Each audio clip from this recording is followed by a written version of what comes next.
Good morning, IHM community. I'm Mike Olds. I'm the principal here at Immaculate Heart of Mary School, and I'm here to walk you through how to do Virtus online, or at least how to get signed up so you can start working on it. So that way we can be able to or utilize you as a volunteer in our community. So let's get started.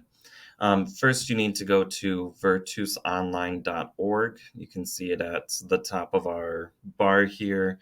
You don't have to worry about the /Virtus there. Just type this in, or even just Google Virtus Online, and it will bring you to this page.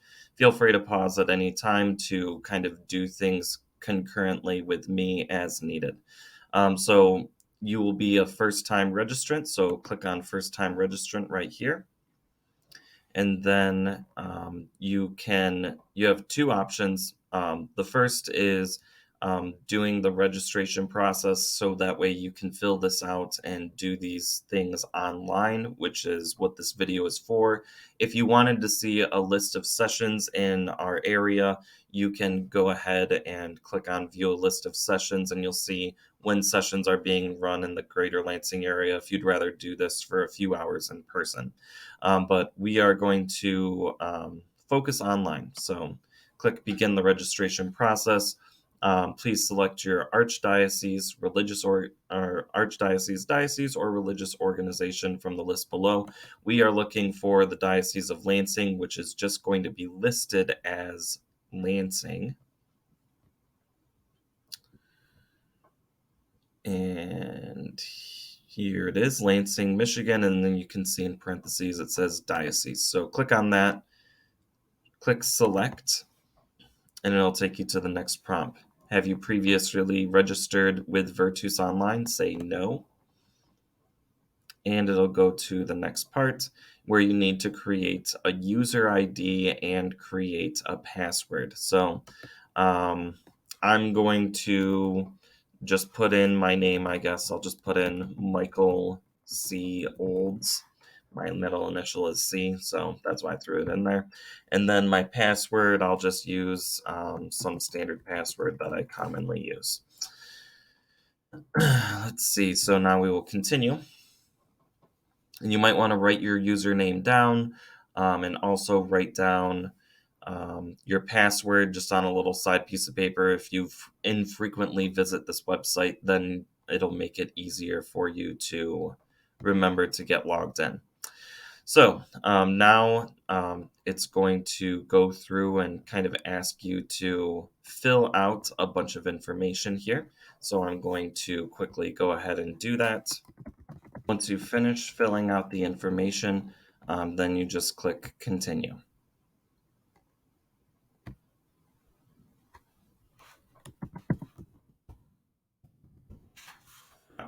Continue. All right, and then you're going to select the primary location where you work or volunteer. So now we're going to be looking at different areas within our diocese. So we are Immaculate Heart of Mary. So you can see that here, Immaculate Heart of Mary in parentheses Lansing. So I'll select that. You'll select probably just volunteer. I'm also an employee, so I guess I'll just put employee too. Other options that you can select from, you can see here, and if anything applies to you, maybe you are a catechist or planning to be a catechist in training, etc., you could select things like that, but we're mostly focusing on being a volunteer here.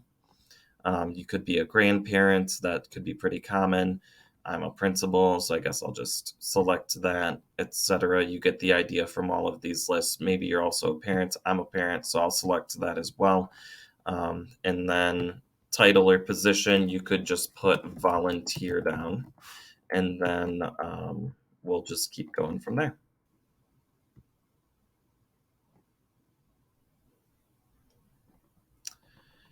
Are you associated with any other locations? I'm not. You might have other schools that you volunteer for. In that case, I think you would select yes and then pick some other schools and what you're doing there. But I'm going to pick no because I'm just doing stuff for Immaculate Heart of Mary.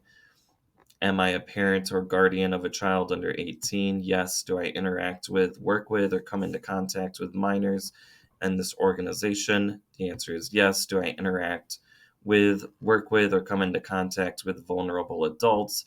In my position, I do not. And then, do you manage, supervise, or oversee employees, volunteers on behalf of the Archdiocese in any capacity? I answer yes. As a volunteer, you might you might have some be in charge of some volunteers at some point. You might know that you're just here to just pitch in a little bit here and there. You could reasonably mark no there and then select continue.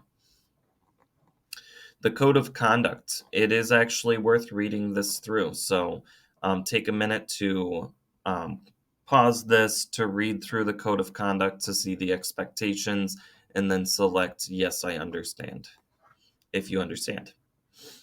And then, have you already attended a Virtus Protecting God's Children session? If you're doing this online video, you likely have not. Otherwise, we would be able to pull your information and store it in our system from another location, which you would have to kind of call around to make sure that that happens. So I'm going to select no, even though I personally have, but this is for you guys as well. Um, so select sessions that you wish to attend. Looks like there's an upcoming one that you could potentially, or it might be showing you options that you can potentially attend, but I'm going to just pick the online training for this. And then it's going to say, are you sure this is the session you wish to attend? Click OK. And then I'm going to click OK. So then it says, thank you for registering with us. You'll be notified via email when your Virtus account is activated. At this point, if you just go to Virtus Online again, I think it will bring it up. So let me just go there real quick. I'm going to type in my username and also the password that I did. And I'm going to click sign in. And then you can see that it is, in fact, right here. Oops, don't let me click that. Protecting God's Children Online Awareness Session 4.0. They ask that you complete this within a certain amount of time in order to avoid deactivation or deletion. In other words, you'll just have to go through that whole process again in order to get it done. So you'll click on this and it'll bring up a new window, and then you can click here to get started. There are 13 lessons in the module. It'll take approximately 80 to 95 minutes to complete. Don't attempt to fast forward. This is information that we feel is important as a diocese for you to know so we can protect God's children in our school setting. So clicking to get started, and then you'll be on your way. Thank you for sitting through and watching this short little video of how to get started. If you have any questions, feel free to reach out to our parish, and we will try to help direct you as best as we can. Thank you very much and have a great day.